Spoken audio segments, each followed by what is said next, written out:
Good morning. For those of you that don't come to Tennessee often, this is not a good reflection of Tennessee, okay? With the rain, it's typically sunny, beautiful, gorgeous. So the last 2 days I've been going home like, what in the world? Like I love when I go to a place to speak and I'm so excited about it because it's a great city and then it rains 2 days. And so I apologize on behalf of all the Tennesseans, right? This is not a good reflection of how beautiful Tennessee can be. All right, couple questions to start us off. How many of you had a good breakthrough yesterday? Or a good breakdown? See, Mike, bring the heat down just a little bit, brother. I'm gonna be sweating off the top of my forehead here in a minute. Breakdowns can create breakthroughs. Okay, I wrote the book on confidence because I had a complete breakdown, right? And it was so devastating to me and traumatic to me that I said, man, I got to help. If I do fight through this, and I do get up from being down, I have got to help other people fight through this. It's not should I, it's I have to. Everybody see that? So when I wrote I get messages all the time. I'm going through divorce. We lost somebody. I lost every bit of my confidence. I lost all of my money. I lost everything. Man, the only thing that got me through that was reading your book, Swag. Okay, so I got to move you because that's where a lot of the conviction comes from. See, several years ago I went through some major conflict, and man, I was struggling because I had never been through conflict like that. My wife and I had never been through conflict like that, and I didn't know where to go. So I went to the Bible first, right? And sometimes the Bible, it doesn't really give you a whole lot of direction there, right? Go see the other person, see if you can work it out. If you can't work it out, bring in a third person. You understand what I'm saying? But I'm like, where's the section on conflict here? Exactly what I should do in this conflict. Then I started searching for books on conflict. Like, man, right? Now I'm telling you this because I had a very specific problem, and I was looking for a very specific solution to that problem. So I started looking, books on conflict, resolving conflict, how to deal with difficult people. They should write one on how to deal with evil people, okay? And I'm like, but here's the deal. I couldn't find it. So I went back to a book that Stephen Covey wrote called The Third Alternative. And The Third Alternative was a book about resolving conflict so that it's not my way or your way, but we keep working till we find a better way. So I sat down with these business people, and I said, I believe in third alternative thinking. We're obviously at some conflict here that we can't resolve, so I'd like to offer, I want to hear what is a win for you. And you just tell me what's a win for you. And then the book teaches you, after you listen to them, you repeat it back to them to make sure there's no misinterpretation. Is this what you mean? Okay? And then after you listen to them first, that's one of Covey's principles, seek first to understand, then to be understood. You then say, now that I've listened to you, would you be open to listening to me? And you say, this would be a win for me, right? And then the goal is not to compromise, because compromise is a very low form of winning. I'm giving up something, you're giving up something. Now, you may end up at a compromise, but the goal is a win-win. Win for you, win for me.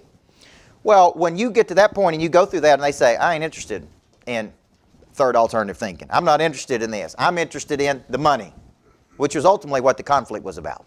That's all I'm interested in. I'm not interested. See, when two people don't believe the same things, I'm interested in the relationship. They were interested in the money.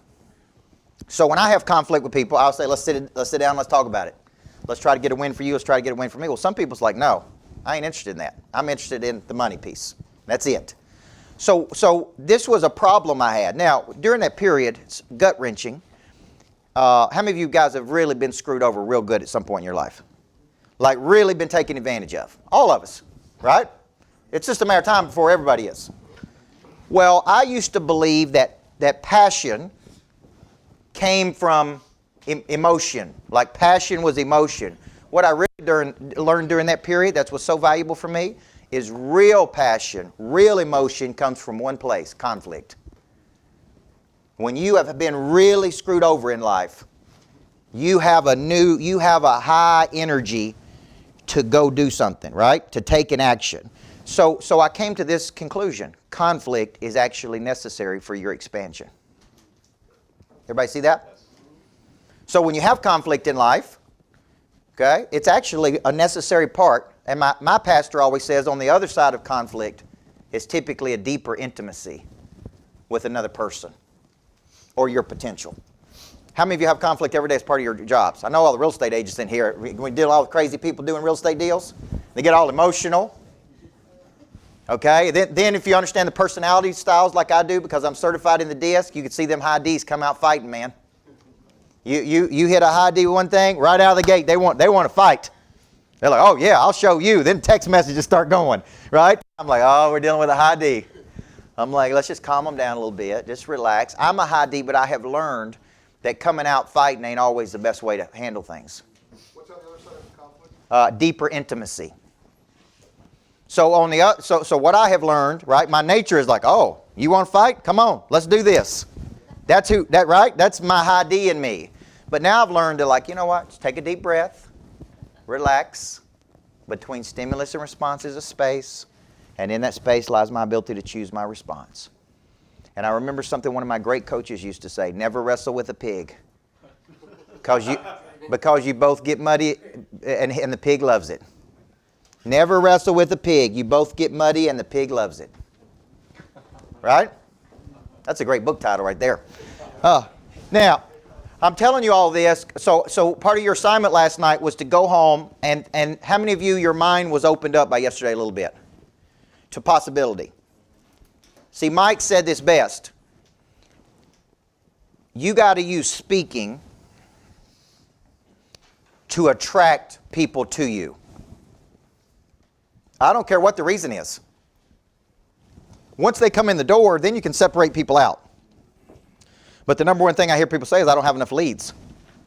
I don't have enough leads. I need more leads. I need more leads. BJ and I were talking about this morning. If I was a mortgage originator or running a mortgage company, I would be doing exactly what I do right now. I'd be writing books. I'd be on podcasts. I'd be hosting events. I'd be doing simulcast. I'd be in front of as many people as I could be in front of, as often as I could. Right?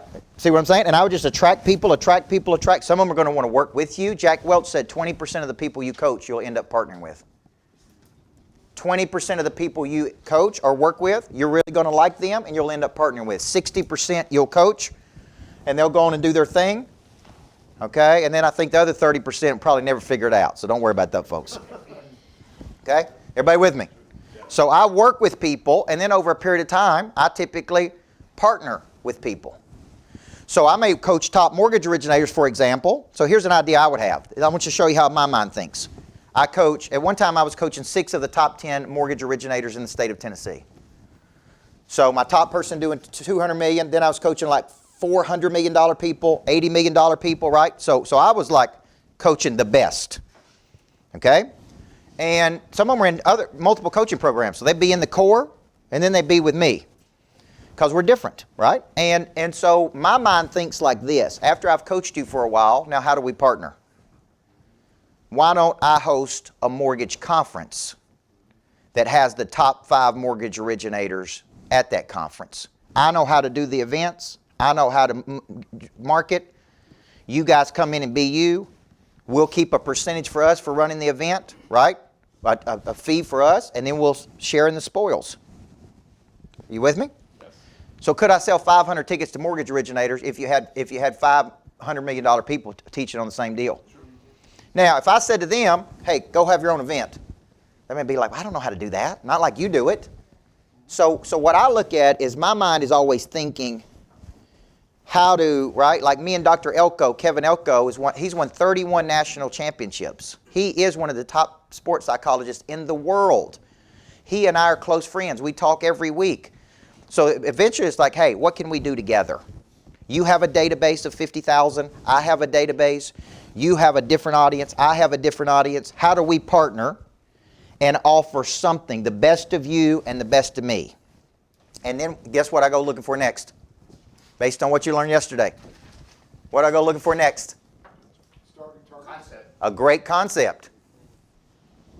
See, so then I'm like, okay, what's the best concept between me and you? Okay, you got these 5 things you talk about. He talks about intrinsic motivation, boldness. He talks about connection. These are psychologically, these are proven things that help people. And out of all those, I'll go, you know what? Remarkable boldness.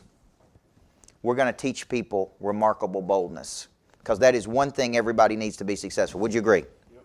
See, when you do all the studies of the top performers, the top 1% of performers, all of them are incredibly bold, fearless. So I may say we're going to do purpose to profit, remarkable boldness. 2-day virtual event, goal of at least 500 people. Right? Then we start working on the back-end offers. How do we put together back-end offers for us? You follow me? Now, what's the power of that?